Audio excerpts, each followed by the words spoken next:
Gather around, Skull Brothers and Sisters. This is Minnesota Sports Talk, presenting Under the Lights with your hosts, Justin and Dave, next in 3, 2, 1.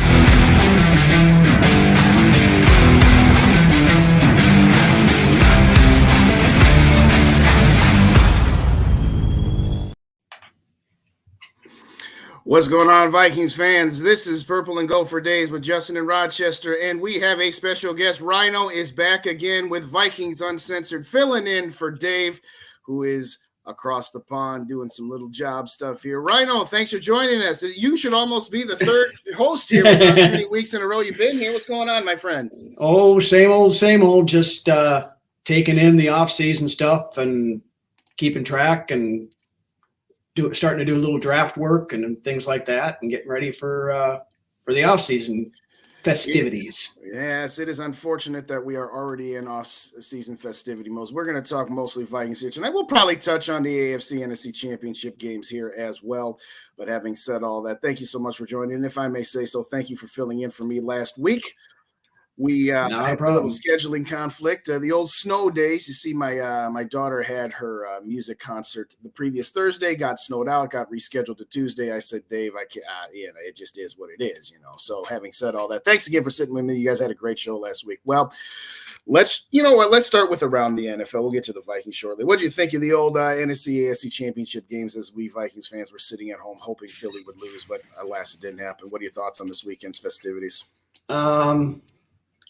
I guess the first thing that, and this has been kind of the trending topic ever since then, is how god awful horrid the officiating was in both games. No doubt. The NFL has got to step up and do something. I mean, I hate the tinfoil hat conspiracy theory people who keep saying, the NFL is rigged and all this other stuff. It's not. But when you see some of those blatantly horrible calls like were made in those two games this weekend, It doesn't help dispel that narrative. That's part of a problem. I mean, and then you got Tony Romo, who's starting to sound like Jim Ross and Jerry the King Lawler up there in the booth doing his over the top. Ryno, did you see this? Ryno, could you believe? Okay, sorry, couldn't help. Yeah, it's exact. I liked Tony Romo when he first came in and started doing this stuff. Yes, but he's lost a now. Caricature. Yeah, absolutely he has. On the NFC side of things, you got to feel bad for San Francisco. I mean, they were forced to play a quarterback in the second half who physically could not throw the ball because his UCL was torn in half. Yeah. I think, and this has been a topic I saw quite a bit of chatter on too, about the NFL having to revisit that rule about the third string quarterback not taking up an active, or, with the active roster spots on game day and stuff, especially in the playoffs for situations like this. Right. Well, to me, I'll say it like this. It is unfortunate that they haven't figured out this eye in the sky, this expedited replay process, because if you're I like the idea. The idea is to say, okay, here's some obvious ones. A coach only gets 2 challenges, and even if they get one wrong and the second one right, they're out of challenges. This is one we should just be able to buzz down and say, nah, that ain't right. But if you're going to go that route, then you better figure out how you're going to do this. Oh, well, that was kind of questionable, and it was 4th down, and they're rushing up to the line of scrimmage. Listen, it's kind of like when an offense substitutes a player, the umpire steps in and says, no, you can't just snap off a play until you give the other team a chance to substitute.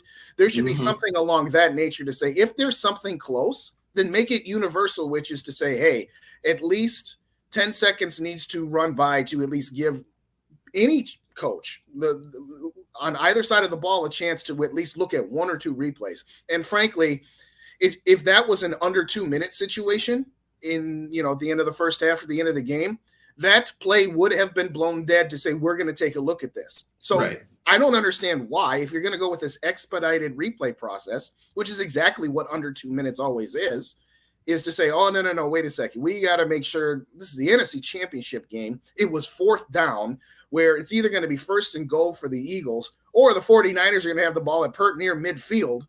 I don't understand how they don't just jump in and say, no, we're going to take a look at that one, expedited process. And you know what? If 15 seconds go by and it is clear that he caught the ball, okay, yeah, we're good. Move on.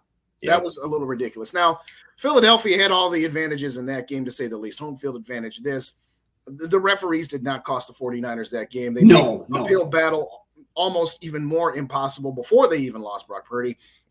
And it is unfortunate that, as we said, that he got injured, because at that particular point in the game, it's like you're on your fourth string quarterback, and now your fourth string quarterback is hurt. You got to put your third back in, and he's utterly useless. I mean, you could have thrown a pass better than Brock Purdy could. Let me get some shout outs here. Juke, what's going on? Thanks for joining us. We appreciate it. Justin, love your namesake. Yeah, it is influence. It's allowed, but it's not rigged. I completely agree, because you're right. Who wants a more undeserving fan base in the Super Bowl? I think we can all absolutely agree to that. We'll get to the Eagles here in a second here. What's up, Rich? Thanks for joining us. Much appreciated. What do you guys think about the center we just signed? Well, you know what? I'm going to star that one. I'm going to come back to that, but thanks for joining us, Rick. Appreciate you. We'll get back to your question in just a moment here. Having said that, San Francisco had the most entertaining part of that game was Trent Williams going WWE at the end and just body slamming that guy. And then the fight breaks out on that. So it's unfortunate, but you know what? Maybe that's at a disadvantage for Philly that they've had such an easy road where you had the Giants and a shorthanded 49ers team, that maybe that will, at least that's what we kept telling ourselves about the Vikings being battle tested here and there. So the main event, again, it did not disappoint. Two heavyweight quarterbacks throwing haymakers left and right between Burrow and Patrick Mahomes. And now we'll get into some more of the officiating nonsense here. I'm going to say it like this. Cincinnati got screwed, but no, the NFL is not rigged. I'm not mad about that unnecessary roughness hit on Patrick Mahomes. That is the correct call. That was a correct call. Right call. You can't just say, "Oh, well, it's the championship game, and this is going to put them in a game-winning." You have to make that call. The call that makes me mad was the blatant block in the back on that punt return, not 2 plays before that. So, your thoughts on the championship game? Burrow, Mahomes, it did not disappoint me. What do you think, Ryno? No, it was pretty much everything we expected the game was going to be. I mean, it was, like you said, two heavyweights throwing haymakers at each other and taking a punch and getting back up. I mean, I'm pretty sure after that Patrick Mahomes has got to have some sort of bionic implants or something like that. I mean, high ankle sprain, and he played like, you could see him hobbling out there, but it didn't really affect him much, I don't think. Right. But yeah, it is unfortunate that game is going to be marked by, the questionable calls, because it was an outstanding game. It was back and forth. It wasn't hey, this team, had control of the game for, a quarter and a half and another team made this great comeback. It was just straight up a very, very good football game, the way a championship game should be, between two very, very good teams, two very, very good quarterbacks. I'm a little irritated with some of the members of our fan base that want to prop up our quarterback by degrading and, tearing down Joe Burrow because he got sacked on his final play. Again, trying to, make light and try to, absolve our quarterback's last play.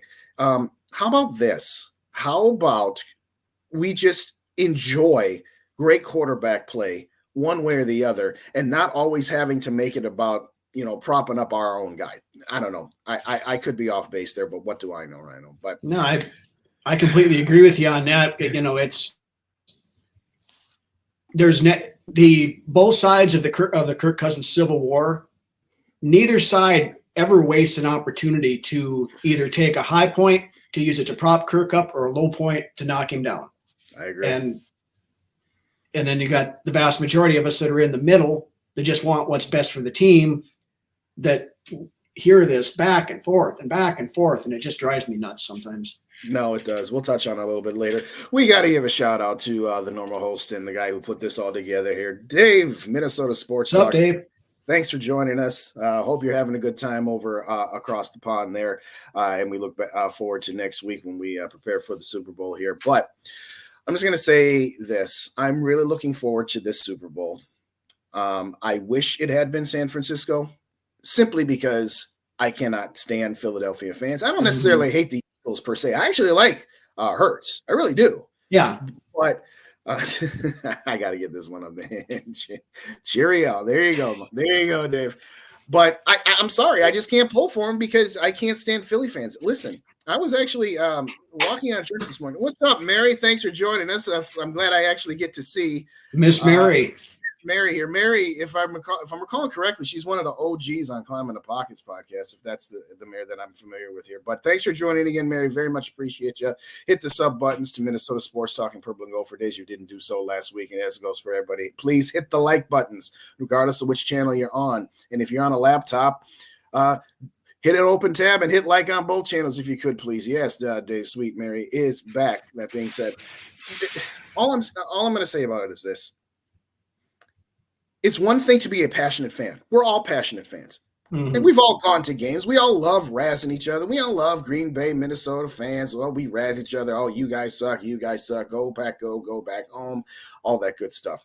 Right. There's a line between good-natured fun, even between rivals, that is beyond obliterated and crossed when you are chucking eggs and chucking full beer cans at people just to say, hey, you're wearing a jersey from the other team. Therefore, I need to commit a crime against you. If you went to the mall in Philadelphia and just threw a beer can at somebody, you'd be arrested. I've never understand this notion of how razzing to the point of violence is somehow accepted in that town. You know, I just don't. But hey, what's going on? What's up, Raymond? How y'all doing? Thanks for joining us. Very much appreciate you. Yes, Vikings Uncensored is always such a great show. We're going to be doing some negotiating in the off season to do some more crossovers. But what's going on? Thanks, appreciate it here. So, with all that being said, early picks. I know injury reports haven't come out yet, but we got the double brothers for the first time. We've got Travis Kelce and his brother facing each other off.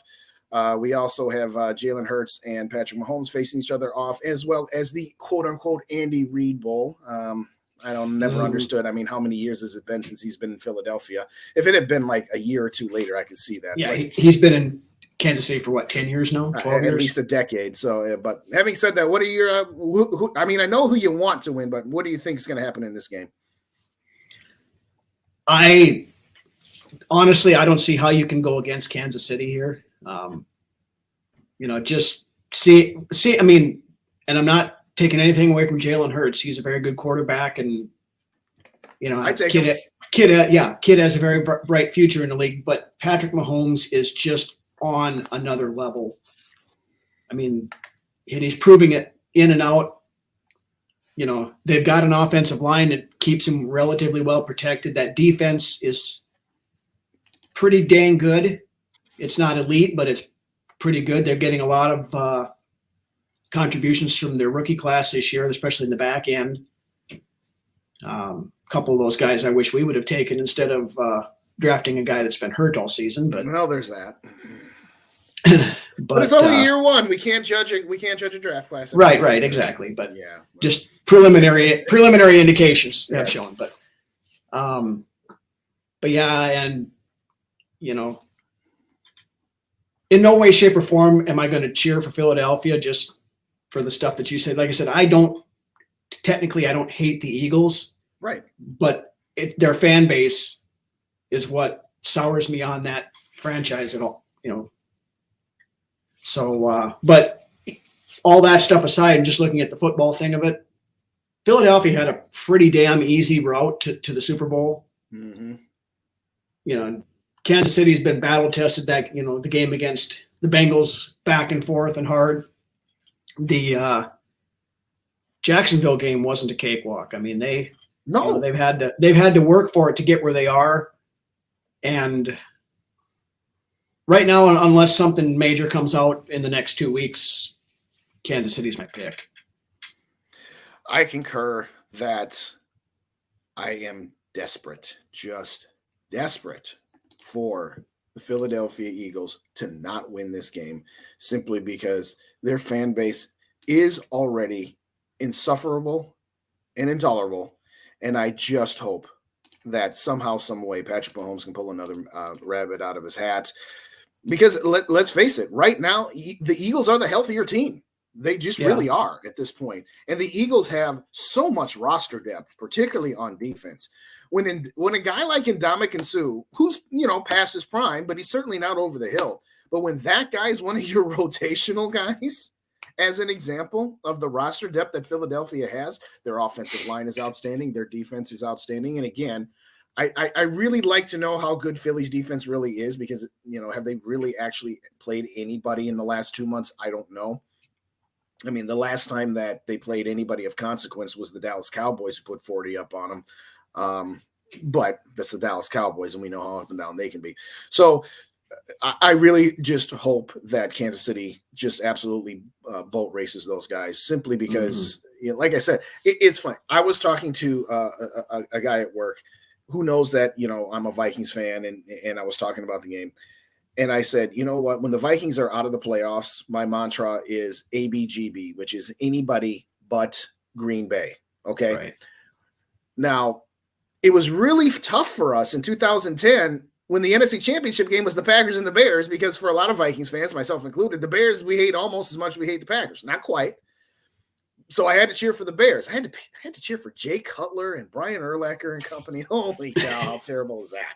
But anyway, if Philadelphia and Green Bay were to meet in the NFC Championship game right now, I'm not saying that I would flip it to pulling for the Packers, but it's now close. And up until this point, with how terrible Philly fans have soured me, it's never even been a question. It's never been close. I actually question if I might actually cheer for the Packers because that's how much I cannot stand Philadelphia fans. But let's move on.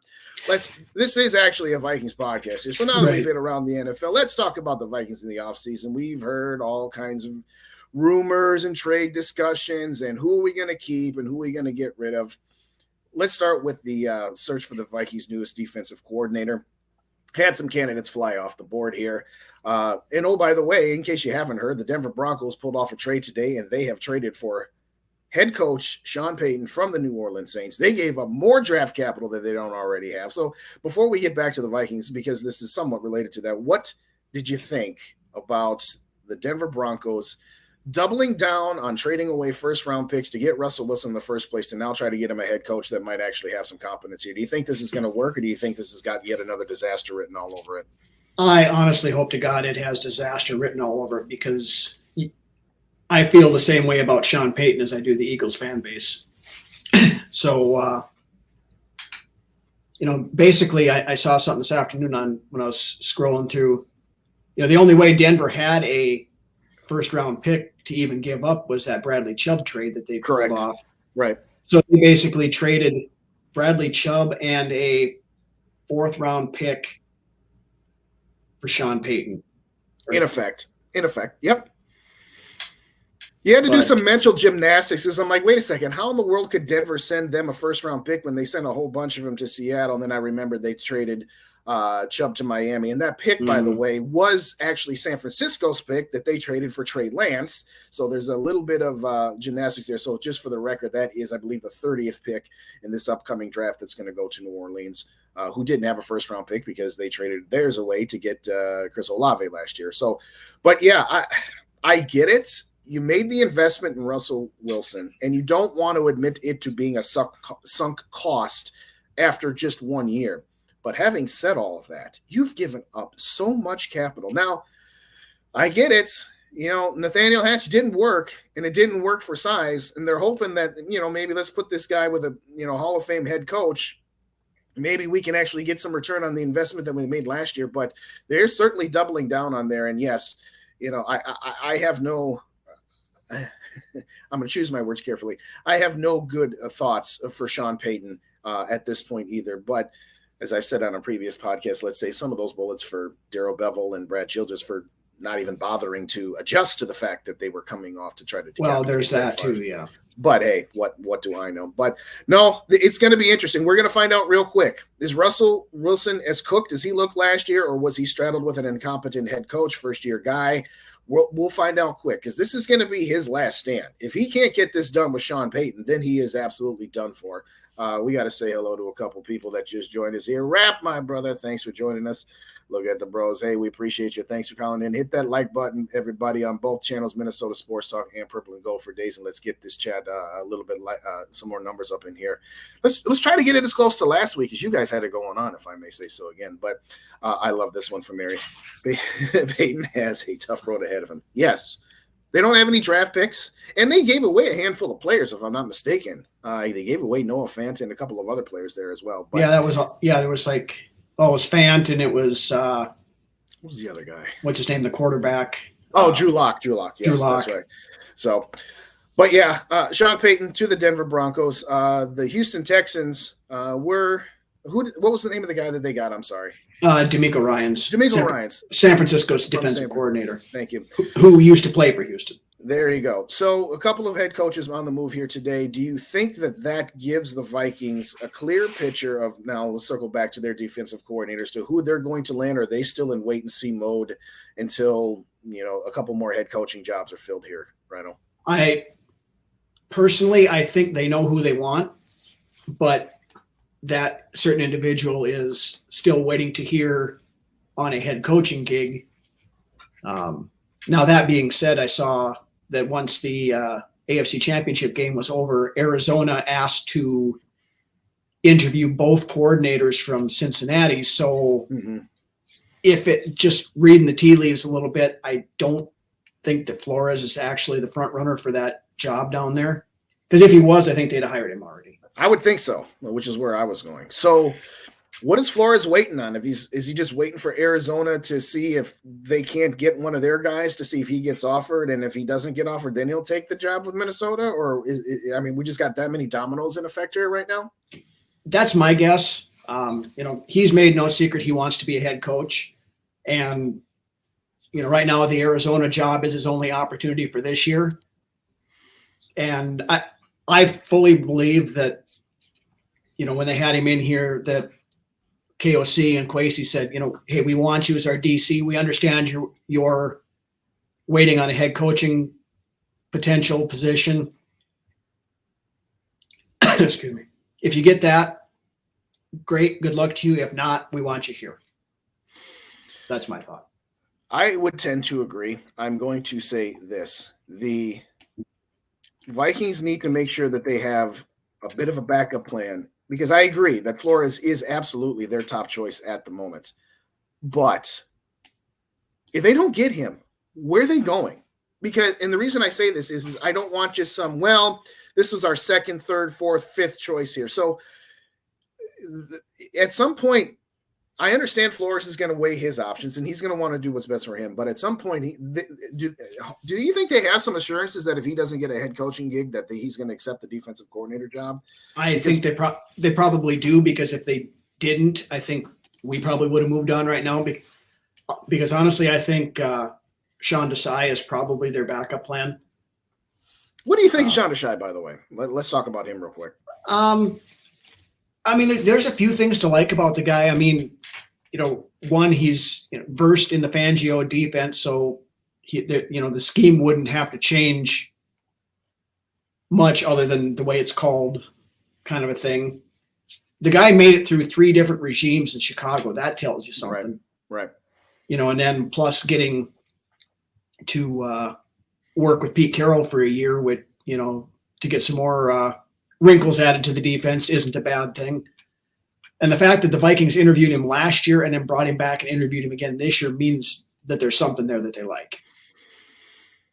What's up, Skull Mafia? Thanks for joining us. Hey, it doesn't matter whether you lay it on hey, it's all good. What's up, My Worthless Opinion? Again, one of my favorite YouTube handles of all time. My Worthless Opinion. I always love that one. Here's. I honestly hope Pettin is not the backup plan. Yes, I was just going to say this. Mike Pettin is the ultimate. If plan A doesn't work, you should have a plan B, not a plan A revisited.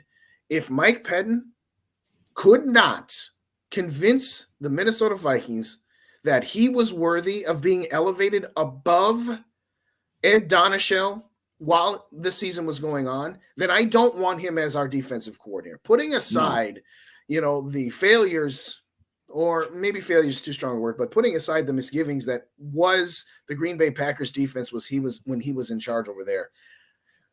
I didn't even want Mike Pettin to begin with, but okay, fine. He's not the coordinator. He's a subordinate guy. He's a consultant, whatever the case may be.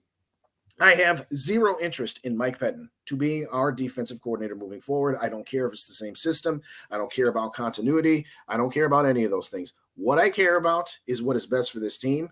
And if he could not get promoted to call plays in the middle of the season or at the end of the season with this Vikings team with Ed Donachelle in the house, I'm sorry. And maybe that is guilt by association, and maybe that's a little unfair. But I'm just saying, in totality, Mike Pettin better not be the fallback guy. Is all I'm going to say on that. Yeah. So yeah, Flores is my choice. One, because okay, that would provide you some continuity.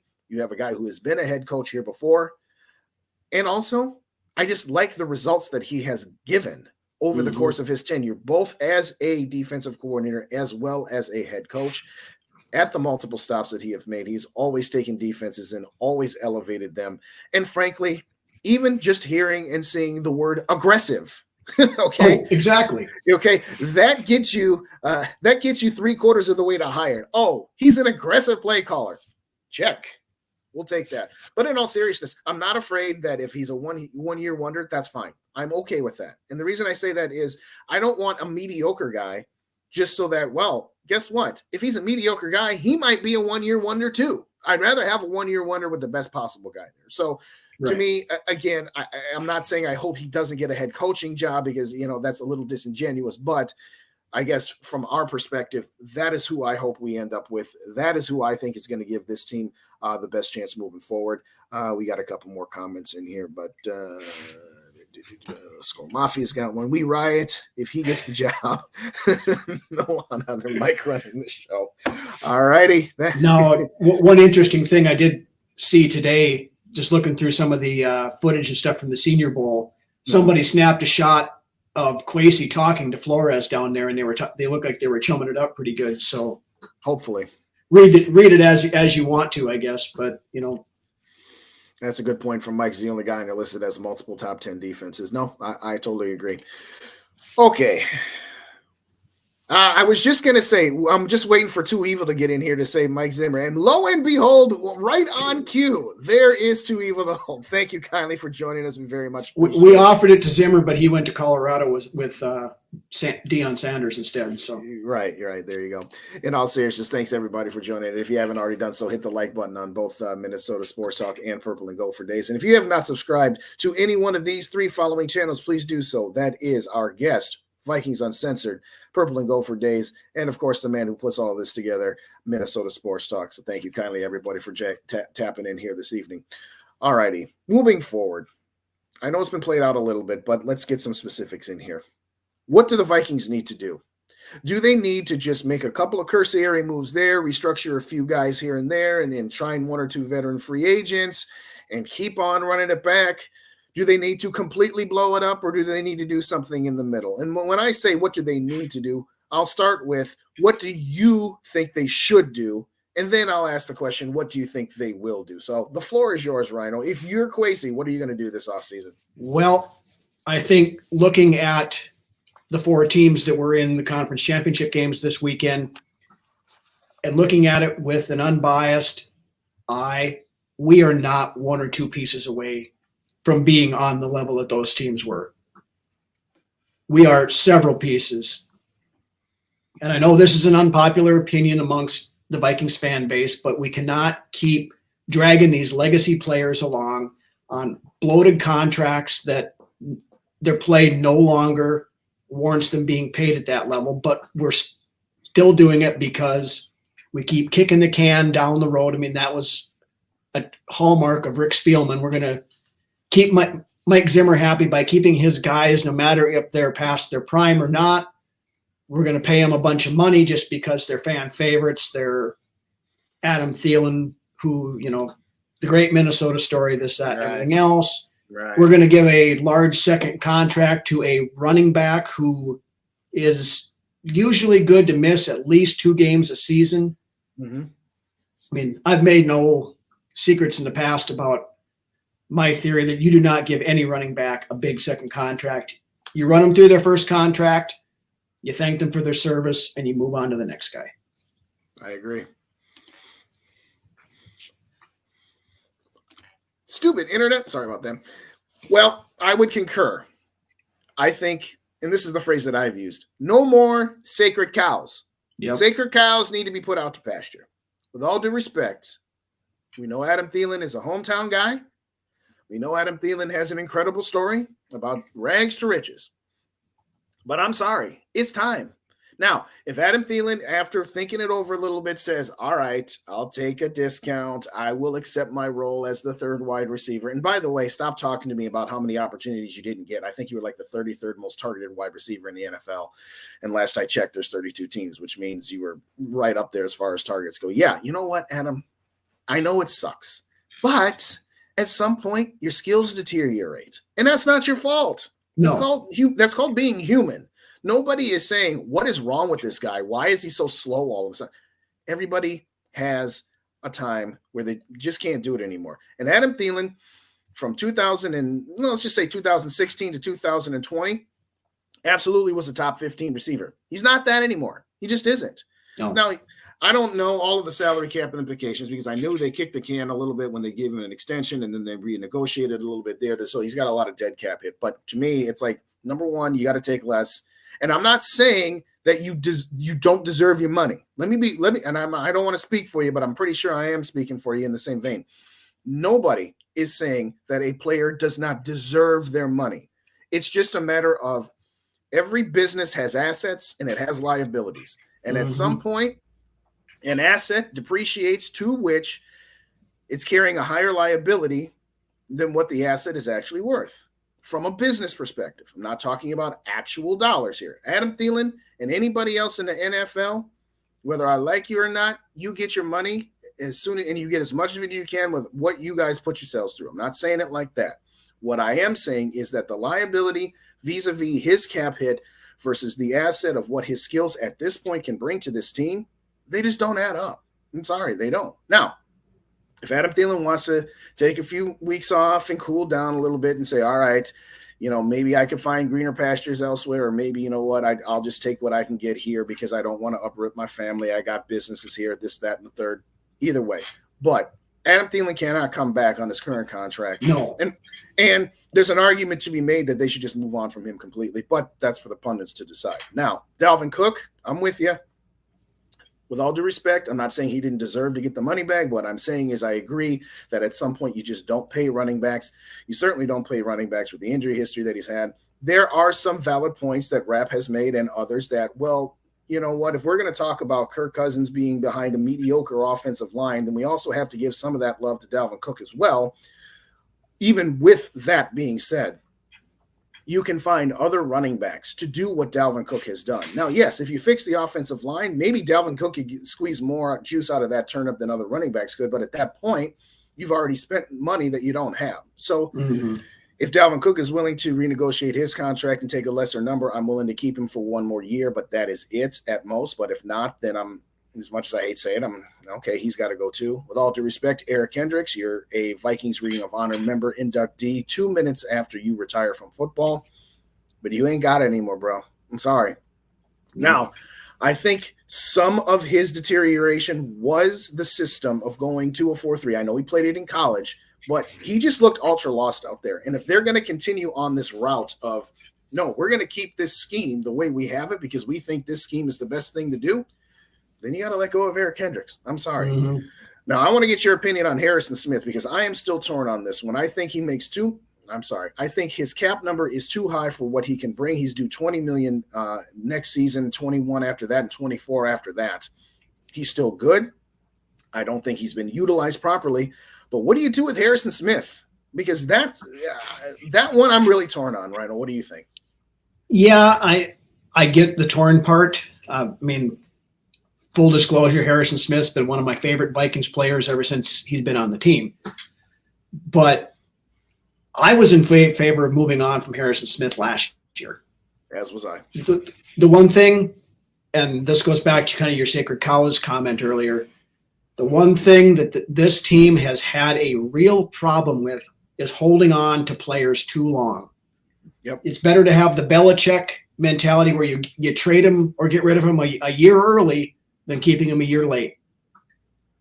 And now Harrison Smith, if you could restructure him and get him down, I'm not opposed to keeping him around for another year or so, but I think if you can get value for him, you move on from him as well.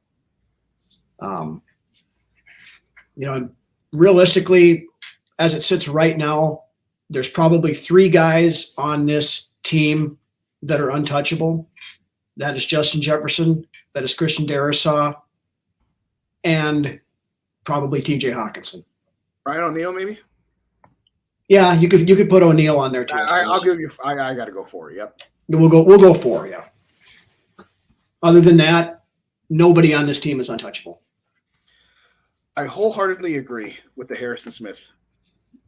Here's the thought process that I have had for pretty near 3 years now. But before I do that, I'm going to put this in the chat here. Everybody put it in the chat here. A, B, or C. A, run it back.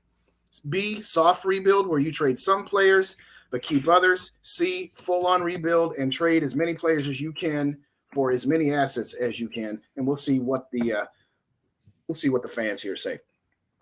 After the 2019 season, after you had gone to the NFC Championship and then signed Kirk Cousins and Sheldon Richardson were basically your 2 moves, the only thing the Vikings did was re-sign their existing players, vis-a-vis Anthony Barr we talked about. We talked about Thielen, talked about Diggs a little bit there as well. Harrison Smith got a raise. Xavier Rhodes got a raise. You really didn't do much besides adding Cousins and Richardson other than just give your existing players more money, which is why you had to sacrifice some of that roster depth. So before any of the Kirk stands say that I said, well, as soon as they signed Kirk Cousins, the team went to heck. I just got done saying everybody. So let me be clear there. Right. One thing, when the Vikings signed Kirk Cousins to that massive deal, fully guaranteed, one thing that I was sold on, that we were all sold on, that tipped the balance for me was they said, we only signed him to a 3-year deal. We anticipate that we're going to have this defense in the 2017 form for at least 2 more seasons, if not 3. The reality is that the defense, it didn't trail off right away. It went from number 1 to 5 or 6 in 2018 to 9 or 10 in 2019. So for anybody who's saying, well, the last 3 years the defense has been this, so we can't talk about Cousins. I'm not saying Cousins is the problem. That's not what we're saying at all. But let's not pretend that 18 and 19 didn't exist. Yes, as Davis pointed out to me, there were other factors in 18, like John DeFilippo, like Tony Sperano dying, and a whole bunch of other injuries that had happened. And those need to be factored into the equation. But where I'm going with this is after they lost to San Francisco in the division round of the playoffs, which ultimately was Diggs' last game with us, I said, this run's over. This window is shut. This team has gone as far as it can go. They wanted to think that their window was 2018 to 2020. In reality, their window was actually 2015 to 2019.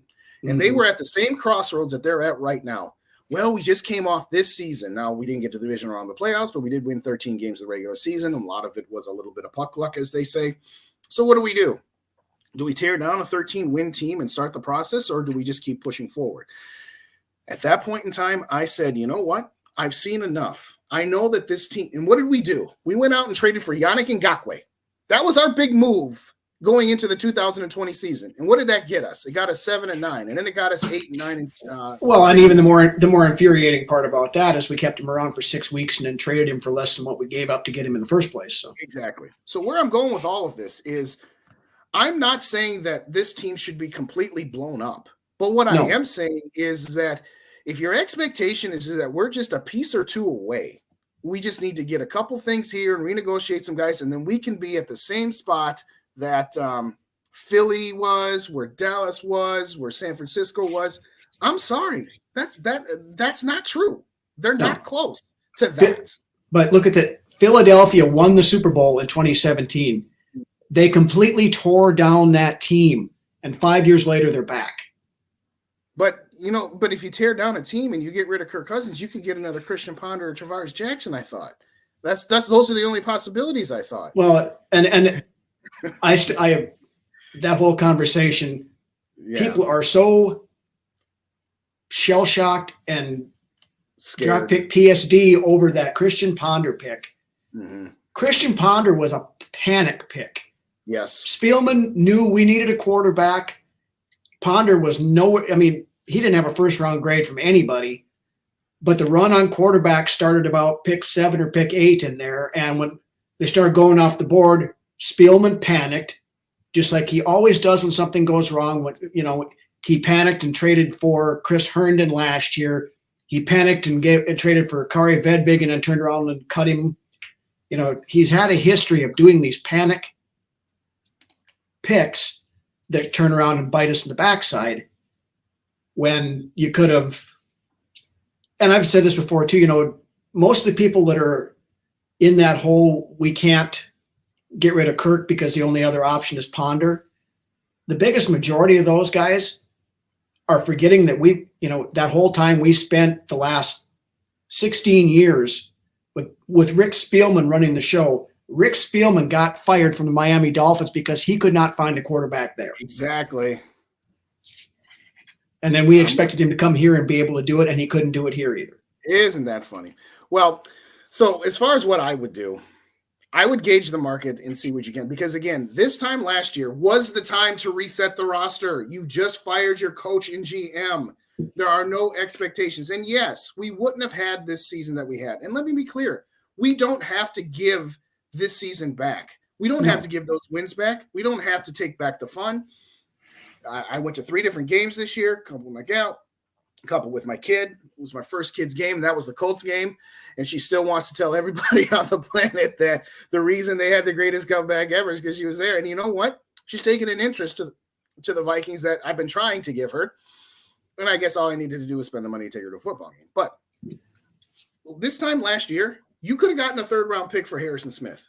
Mm-hmm. You could have gotten a 4th-round pick for Eric Kendricks. You could have got something for these guys. And to your point about the Belichicking thing about better to get rid of them 1 year too early than 1 year too late, you're not going to be able to get anything for Thielen. You're not going to be able to get anything for Eric Kendricks. You're not going to be able to get much for Harrison Smith. You might be able to get something halfway decent for a guy like Danielle Hunter, for example, but do you want to trade him in the first place? And you might be able to get something for Kirk Cousins, but do you want to even trade him in the first place? So all I'm saying is, to me, I would definitely go either B or C, because I'm sick and tired of running it back over and over again. We've been doing that since we hired Mike Zimmer. Now, yes, the first 4 years of Mike Zimmer, they were crescendoing up, and then they peaked. And instead of taking a step back and reloading the roster, you brought up the Philadelphia point that I was going to bring up as well. But let's also talk about Cincinnati. They were dead in the water for a while. They had a old coach and Marvin Lewis, much like Mike Zimmer, and they had an older quarterback, an above average quarterback in Andy Dalton. And they said, you know what? We're pulling the plug on this. The Buffalo Bills had an old coach in Rex Ryan, and who was it? Tyrod Taylor was their quarterback. Yeah. And they said, you know what? We're going to get rid of this. We're going to bring in a young coach, and we're going to get a new quarterback. Say what you want, but the Jacksonville Jaguars were also in the AFC Championship game in 2017. They tried to run it back for a couple of years, and then they said, all right, you know what? This didn't work. So, no, there is no guarantee that if you blow up this team that you're just going to end up like one of those teams. But you're also not guaranteed to be the Cleveland Browns either. And where I'm coming from is I'd rather take the chance as opposed to sticking with what we have. And what we have is a team that is always very, very good, but rarely bad and rarely great. They're always stuck in that middle, okay? Yeah. 18 seasons the Wills have owned this team. Let's go through this real quick. I have these 3 cut points. 6 wins or fewer, 11 wins or more, or in the middle is 7 to 10 wins. They've had 4 seasons with 6 wins or fewer, 4 seasons with 11 wins or more, and they have had 10 seasons between 7 and 10. And you can say that's consistency, but there's a very thin line between consistency and mediocrity. And I'm sorry, I'm willing to risk not being mediocre anymore and being bad for the chance of being good. But that's just absolutely. I've got a bazillion comments here. I've been sorely lacking on my putting up the comments here. This one was from earlier. So I want to talk, what do you think about this center we just signed? Do you think we need a nose tackle like a Linval Joseph? Yes. And I have no idea about this new center, but yes. But we don't even have Muntz anymore. We let him go again. Oh, did we? All right. Yeah, right after the end of the season, when Bradbury came back and was able to play, we cut him. So he's not even on the team anymore. All righty. I'm going to go rapid fire on some of these comments here because, first off, I want to get back to what Dave said. He said that your unpopular opinion really isn't that unpopular of opinion. The only guy that they want back on, according to his Twitter polls, is Harrison Smith, and that they all want to see Cook, Kendricks, and Thielen gone. Skull Mafia said, I'm with Too Evil to Hope, and Two Evils was, I wish Kirk Cousins be traded for Lance. We're going to get to Cousins later. We're going to save the best for last there. But I do like what Two Evil did say here, which is 100% rebuild if they do it right, and Mary agrees with that, and that's kind of the key. I'm not saying blow it up for the sake of blowing it up, but I am saying let's stop doing the same stuff over and over again. Trade Danielle Hunter for some draft capital. That's one we can talk about here in just a second. In the Zone, thanks for joining us. Very much appreciate you, man. Thanks for coming. Appreciate you. Cook got to redo the deal. Y'all want Adams to start. Okay, I'm not sure who's going with it on that one, but I agree with this comment from Mary. Thank you to those players, but I want the best team possible in the field. Time to move on. We 100% agree there. I don't know that you can cut Harrison Smith, or maybe he meant Zadarius Smith. Evo, did you mean Zadarius, or did you mean Harrison? But yes, Zadarius Smith. I forgot to bring him up earlier. I'm willing to say he's got to go. His cap number was very, very friendly for us this year, but to me, he's got to go after that. What say you on Zadarius, real quick? I mean, if he would have continue the entire season like he started out, I'd be all for keeping him, but he had half a sack in the last half of the season. Right. There's a reason the Green Bay Packers got rid of him, is that they knew, okay, yeah, at the beginning of the year when the guy's full tank, yeah, he's got something left. The problem is he doesn't have it for a full season. In the Zone says Smith definitely got to go, and that Hunter can go. I don't know about, we're going to go, we'll get back to Hunter in just a moment here. This is a good point from Rich. Jim used Harrison, but never used Barr as good as wasted him like Cordero. Yeah, I don't necessarily disagree with that as well.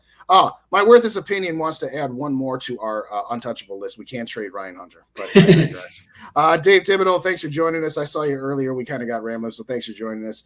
Everybody, if you haven't already done so, hit those like buttons for us, and let's get that YouTube algorithm fooled here. I'm going to save these comments about what choices people would make here in just a second here, but I like this one. Just get rid of the old guys on defense, keep C.J. Hammond, Kennedy Nwangu, and trade Dalvin Cook and Madison for picks. First off, you can't trade Alexander Madison. He's a free agent here. All right, while I'm reading through the rest of these, what say you about Alexander Madison? Do you re-sign him if you can get him at a reasonable deal, or do you just let him walk?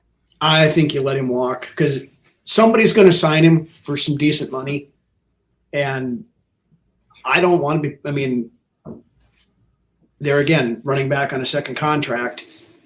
I want to see what we have with the young guys, with Chandler and Wangwu get in there.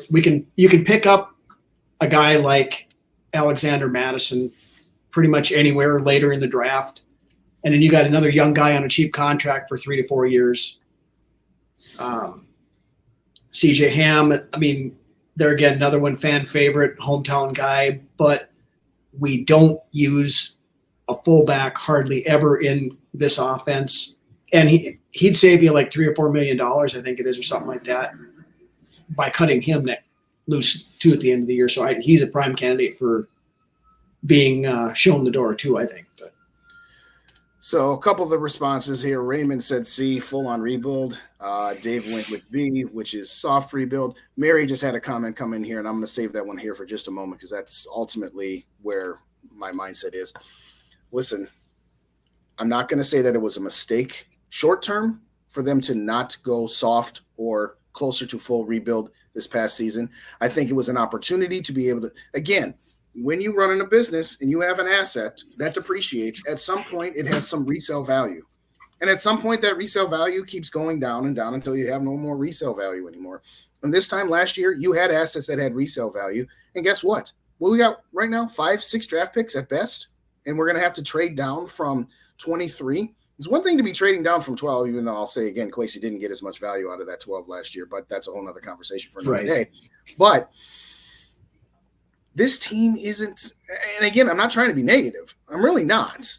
I'm not trying to be negative, but in all seriousness, you want to run it back again for what? For the chance of being competitive for the division and getting bounced in either the wild card or the division round of the playoffs? I'm sorry. It's time to – I'm not saying we need to go into a 5-year rebuild. That's not what I'm saying at all. And I'm not saying you have to do what the Chicago Bears did, which is completely tank this past season. But guess what? After next year – whose organization is going to have a better future outlook, the Vikings or the Bears? Because it all depends on if Ryan Poles can figure out and hit the draft picks and things like that. Or, if he can't, then they're just going to continue to bottom feed for the next 3-4 years until they fire him and put somebody else in there. This comment from Mary and a follow-up from Too Evil. I've never seen so many serious comments from Too Evil. Usually they're all about Mike Zimmer, but in all seriousness, I would rather go through a couple of bad years and get busy building this team. We can't go on expecting a Super Bowl team. To that I say, thank you, Mary.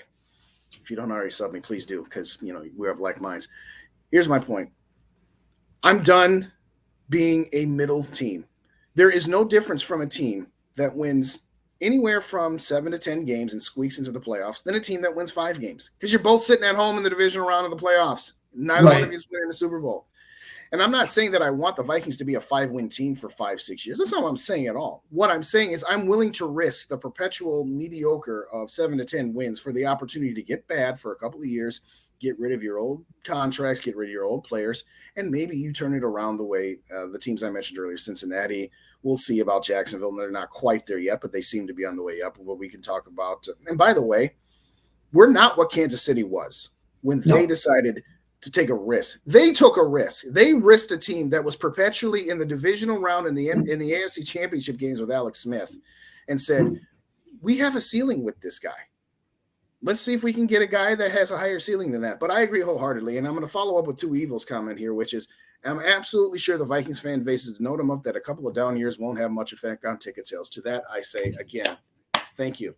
Absolutely agree with that one. And that is what the ultimate key to this entire conversation about what the Vikings should or shouldn't do relies on, and that's Ziggy and Mark Wilf. They are so afraid that if we have 3 or 4 bad years that they're going to lose out on ticket sales. And I'm here to tell you, Ziggy, Mark, you're not losing anybody. We've been here for 60 years. We haven't gone anywhere. Gone are the days of blackouts. It's impossible for a NFL game to be blacked out anymore in this day and age. But I'm sorry. We just need to stop doing the same thing and hoping that we catch lightning in the bottle. I'm 43 years old. We've been to the NFC Championship game in 87, 98, 2000, 2009, and 2017. We've been to the NFC Championship 5 times in my lifetime. So about every 8 to 10 years, we have one of those pop-up seasons. I'm sorry. That doesn't do anything for me anymore. I'm okay. I'm not saying I want to, but I'm okay with the idea that if we're bad for a couple of years to bring it back around. Let's try something else. Right. All right. We need a quarterback, bottom line. I just made a video, but yes, if you haven't checked out In the Zone's podcast, first of all, check him out. He had a very excellent video, which, like I said, check that out after you're done here as well. Are you still anti-Cousins for Lance? That's a good point. All right, let's talk about that. Would you trade Kirk Cousins for trade Lance and maybe a 3rd or 4th round pick or a 2nd next year or whatever the case may be? Let's just get this out of the way. I'll let you answer first. Short answer, yes. Long answer? Long answer. The thing about this is, okay, and I'm going to preface this with it's not an I hate Kirk sucks kind of a thought process on this. Kirk Cousins is going to be 35 years old before this season starts. Average career for a starting quarterback is in that 36 to 37 year range before they start falling off the cliff. So you got 1, maybe 2 peak years of Kirk Cousins left. This goes back to that whole thing I talked about earlier about trading players while you can still get something back for them. Right. San Francisco is one of the teams that Kirk would waive his no trade clause to go play for. Most definitely. The thing with Trey Lance, I know people are going to say, oh, he's only played 26 games. He's this. He's not proven. He's this. He's that. He's whatever all else. That's fine. But you have 2 years left on his deal before you even have to make a decision on whether or not you want to pick up his 5th-year option. If he comes in and plays for those 2 years and he's no good, you draft a quarterback in 2024 and you try it again. But if he does pan out, you've got a guy he's not even 25 years old yet. He's like 23 or 24. You've got a guy who can be that franchise quarterback for the next 10 to 12 years if he pans out. And by the way, and because realistically, okay, 2 more years, do you honestly think that we're going to make the Super Bowl in the next 2 years? No. Not with this defense. Happy to be wrong. Yeah, not with this defense, not with all these bloated contracts that we've got around here. So what's, to your point earlier, what's the difference if we make maybe get lucky and get to the divisional round with Kirk in 2023. That is, if we can make the defense good enough to be not ran over like insert your comment there, but or like you said, run the risk of, okay, we're only going to be a 8 or 9 win team with Trey Lance if he doesn't pan out. There's no difference, but you take a swing. You cannot be afraid to take a swing, because if you are too scared to be bad, you will never take the chances to be great. Absolutely. I will say this for me, and I know that, like my mantra, hey, I just want to see him win one before we die. Just once. If we win more than one Super Bowl, absolutely. That's great. I will be ecstatic, happy, and satisfied, and my life as a fan will be complete to just see them win one. I don't need to see – I mean, I'll take it if it's more than one. But at some point, here's the thing. If you trade for Trey Lance, as an example, and he works out, okay, great. You've got your guy. But guess what? Even though he's already used up a couple of years of his rookie contract, you've got the franchise tag. And unless he really blows up, you're going to be able to get him on his second contract at a little less than 45, 50 million. He's not going to command, unless there's a massive turnaround, he's not going to command that market value contract that, you know, guys like Lamar Jackson and Kyler Murray and eventually Joe Burrow and eventually Justin Herbert and contracts like what Mahomes and Allen have gotten.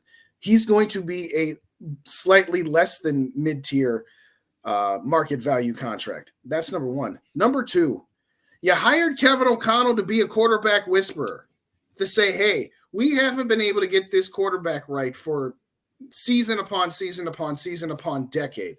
But if you're going to bring in Kevin O'Connell, why is it then that the only option that Kevin O'Connell could possibly win with is the guy we currently have? I'm sorry. You brought O'Connell in here to be a guy that can be a coach and a quarterback combination. It doesn't necessarily have to be Kirk Cousins. And yeah, I don't want to hear, well, Tom Brady's 45. Tom Brady isn't a human being, okay? He's not. But that's another thing that the Vikings fan base is very good at, is picking out the exceptions and the outliers and saying, see, this happened, so that means it can happen for us. Yeah, Matt Stafford won a Super Bowl. Have you been a Vikings fan for more than a week? We know that luck does not fall on the side of the Minnesota Vikings 99 times out of 100. So just because somebody else got lucky and it happened does not mean it's going to happen for us. My worth is, can they afford Cousins cap hit? Yes, because we would have a lot of dead cap on that, because a lot of his remaining cap number of the $48 million that he's owed over the next 2 years. And yes, he is owed cap money over the next 2 years, even though he's under a contract for one. That's those void years, that dead money. The Vikings would be assuming a lot of that. He's got a $20 million roster bonus due on March 20th, which means if he's traded before that, the new team would take it. But if he's traded after that, the Vikings would take it. The Vikings would also take his prorated signing bonus money. So realistically, if a team were to trade for Kirk Cousins, well, one, they would probably extend him anyway. But having said that, yes, they can make it work into the salary cap over in San Francisco, because his current contract really isn't all that much of regular salary. It is now at this point just mostly signing bonus here that the Vikings would absorb most of it here. Let's see here. I like I like pretty much every one of Mary's comments here, but trust your fans. We will always be here. We just want a Super Bowl. We won't walk away because you're building a team that will be great. Not good. Great. 100% agree, Mary. And Worthless agrees with you as well. Let's see. Do the Vikings need an elite offensive coordinator? Well, I thought that's what Kevin O'Connell was supposed to be, but I digress. Dave does have a good point. Lamar Jackson is a mid-range quarterback. Yeah, I don't disagree with you at all, Dave. Somebody asked me, or somebody put it out there. I forget which show I was watching, but would you trade Kirk Cousins for Lamar Jackson? Well, if I had to take one or the other, and I had to give one or the other market value, I would take Lamar. But I don't want either one of those guys at market value. I like both of those guys on rookie contracts, but not at market value. I don't. Exactly. Yeah, I'm the same way. Lamar Jackson hasn't shown me enough to tell me he's warranted to be the next $40, $50 million quarterback. Right. He's hurt too much. And even though he's gotten a lot better throwing the ball, he's not a great passer. He's a runner who throws the ball. I agree. Shout out, James. We are Kirsten. Yes, indeed, we are. To use your line, Ryno, if you've been a fan of the Vikings for more than a week, you know that this team is a curse fraction. Yeah, right. I'm going to say it like this. Yeah, Enzo brings up a good point. He did win an MVP. I agree. What I'm saying is that, yes, if I could trade for Joe Burrow, I would give Joe Burrow $55 million and I wouldn't blink. Yeah. Patrick Mahomes, same type of deal. What I'm saying is that in the guise of that Kirk Cousins isn't the problem, but he's also not the solution, which is how I look at Cousins. He's not the problem with this team, but he's also not a guy that's going to be a solution for this team. Lamar Jackson's in that same boat. Yes, I would probably pound for pound, even money straight up. Would I probably take Lamar? Yes. But if you traded for Lamar, or if you traded Cousins and you signed Lamar, you're running into the same issues that you're going to run into with Kirk Cousins. Yes, he could do some other things that might elevate this team slightly better than Kirk could. But to me, Lamar Jackson isn't the solution anymore than Kirk Cousins is. But yes, I would say that I would take him over Kirk, but I don't want him because he doesn't solve any of the problems for me there.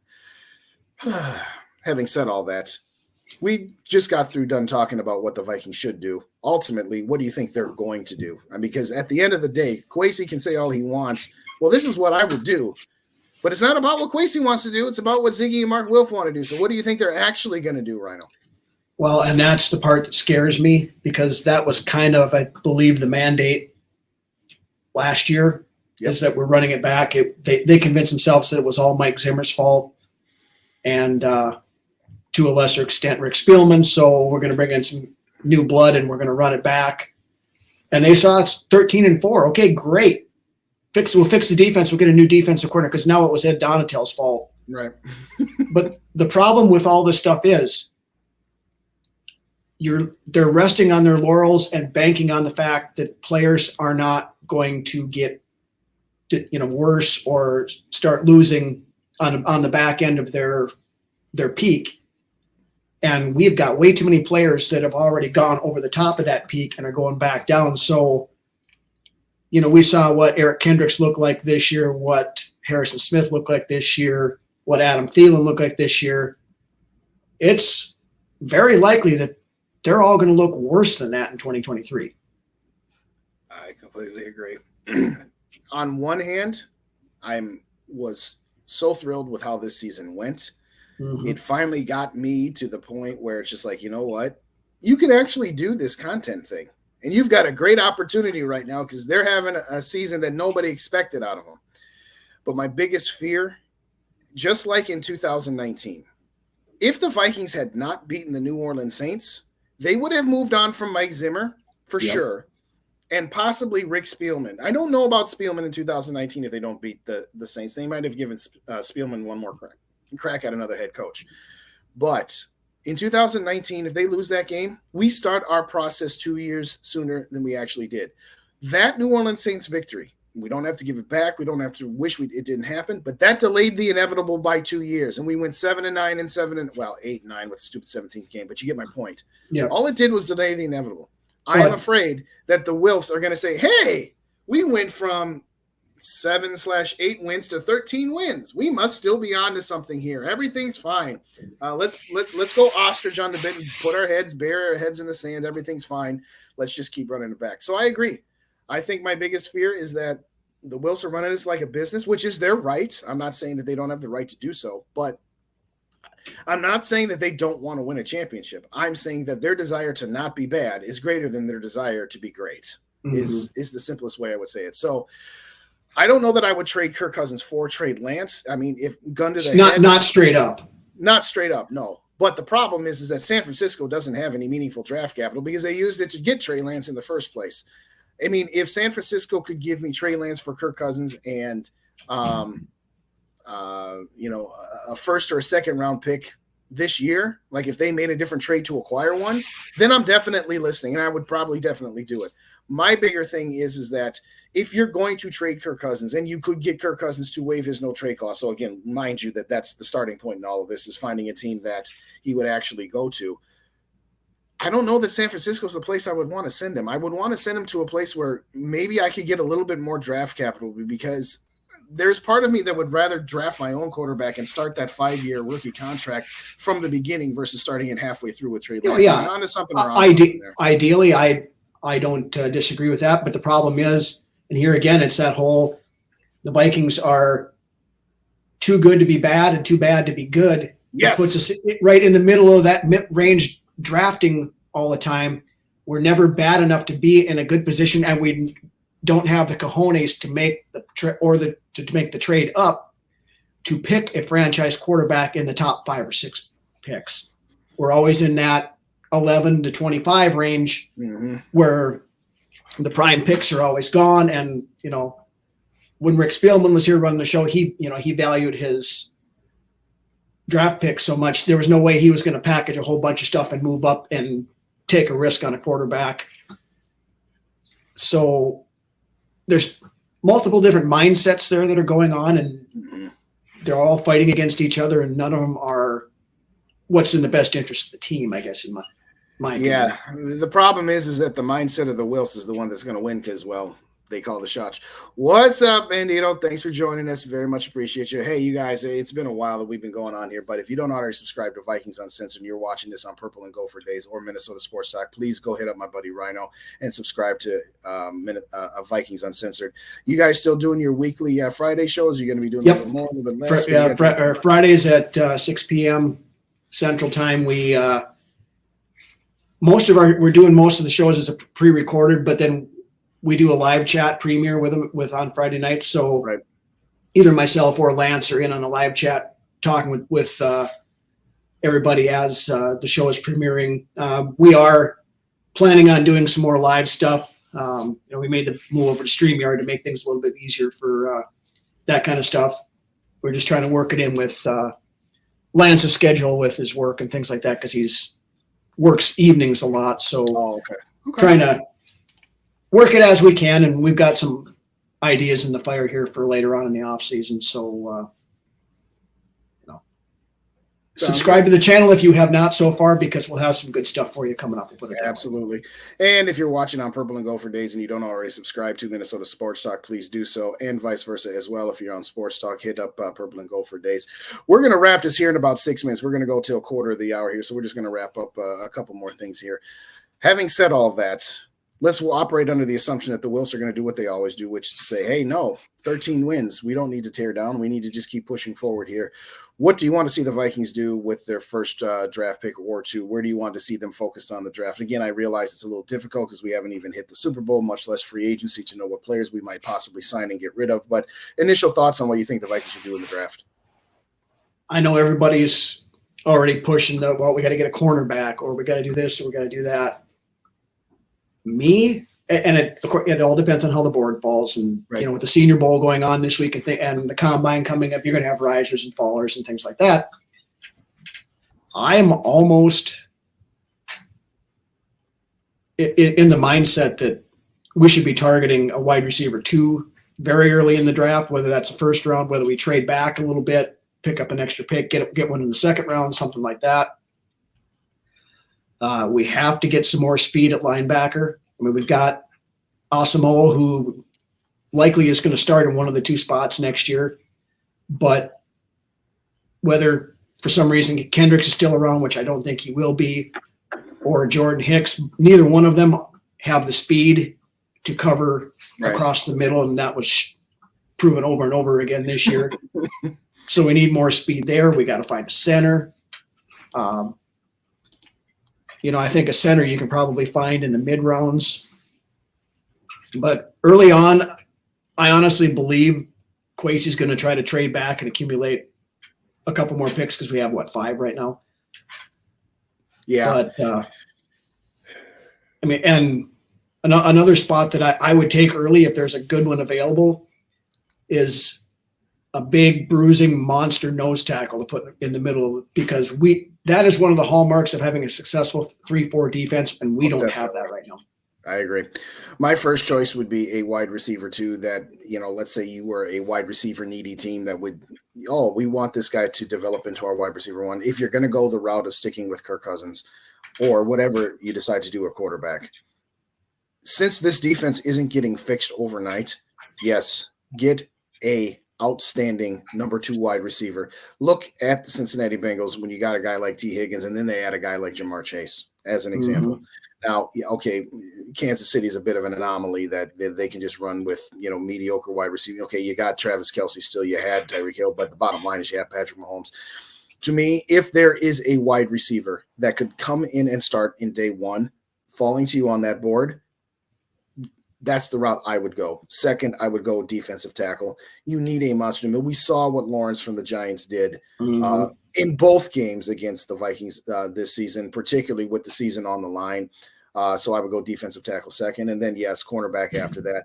Linebackers, yeah, if there's one there that is just like, wow, how did this guy fall? Okay, that's one thing. But to me, linebackers are like running backs, and they're not completely indispensable, but to me, I'm not going to use my first round pick on a linebacker because, again, no, I wouldn't either. But you build your team with the offensive line, the defensive line, the wide receivers, and the quarterbacks and the cornerbacks. So, to me, I want something on the defensive line, the offensive line, or wide receiver. Those are, to me, the three areas that I would absolutely go for. But that's just me at this particular point in time. Having said all that, here's your prediction time. You got to bet $1 million. You got to bet the house. Who stays and who goes? And we're talking about Thielen, Zadarius Smith, Harrison Smith, Kendricks, all of those guys. Does Patrick Peterson re-sign? Give us empty out the bottom of the notebook and tell us what you got going on. So am I going what I would do or what I think is going to happen? What you think? We're now at we're predicting what we think is going to happen point. I think everybody knows what we would do. We would strip it down. Yeah. What do you got? I think Harrison Smith probably sticks around another year. Adam Thielen he's almost got to go with that cap number. You can't play him on that unless there's some way that you can, Rob Brzezinski can work his salary cap wizardry to knock stuff down and have him actually take a pay cut, not just kick the can down the road again. Right. I think Thielen's gone. I think Kendricks is gone. Very likely Zadarius Smith is probably gone. Dalvin Cook should be gone. And if they can't restructure him or do something with that cap number, he's going to have to just cut him and let him go. And we've shown that this last year that, the running backs don't hold the priority in Kevin O'Connell's offense like they did under the Zimmer regime. So Patrick Peterson, if they can get him on the cheap, I'd take him back, but I'm not going to dole out significant money for a 33-year-old cornerback who, yes, he had statistically one of his better years he's had in a while, but there was also many times during the games where he was getting burned. And, he's another one that's at that tail end of the career where myself personally, I think it's time to just, thanks, Pat. You were great when you were here, but we'll catch you down the road. I guess that's kind of where I'm at. To me, Adam Thielen, Eric Kendricks, Dalvin Cook, you're our sacred cows. I'm sorry, but it's time to move on. If you can get Dalvin Cook back for really, really cheap, which I doubt, then I can maybe listen to that. But I'm not down with bringing Kendricks back, not even for veterans minimum. You saw how lost he was out there.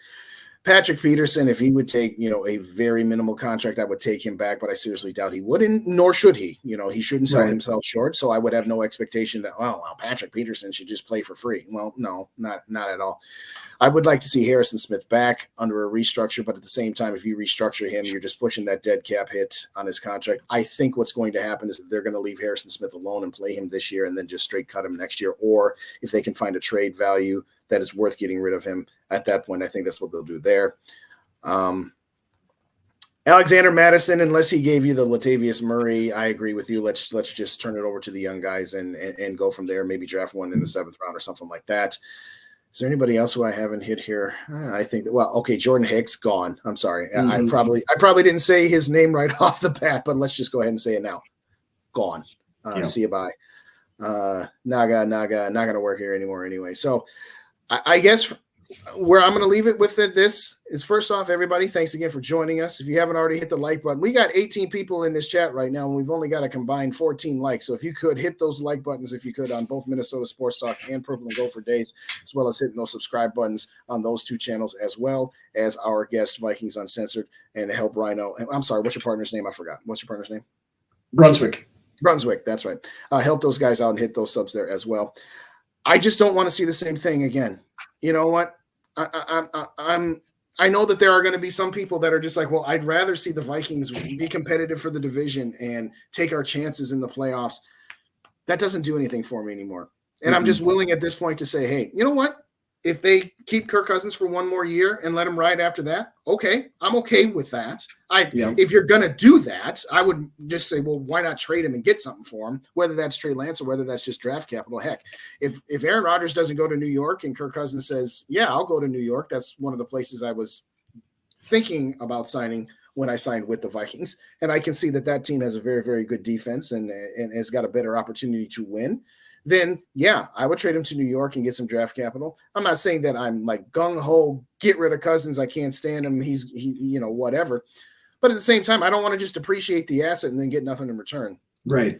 But I guess what I'm saying is, Ziggy and Mark, Kwesi, Kevin, don't let the fool's gold. And that's what it is. This season was fun, but it's fool's gold if you think that this is a 13-4 team that's on the rise and that's going to be around. No, they're probably a 10 or 11 win team that got a lot of breaks, and that's okay. You don't have to apologize for that. But let's not fool ourselves into thinking that this team is still in a window where it can be competitive to win a Super Bowl. So, like I said, I would get rid of those players. I would keep the rest. Do what you have to, if Justin Jefferson wants to sign his extension, you say to him, all right, how much do you want? And you give it to him and you work out the rest later. We haven't talked about him very much this evening.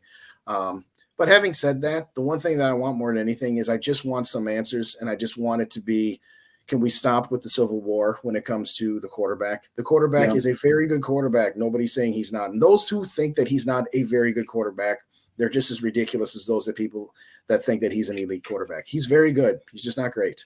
And at this point, he's an Alex Smith.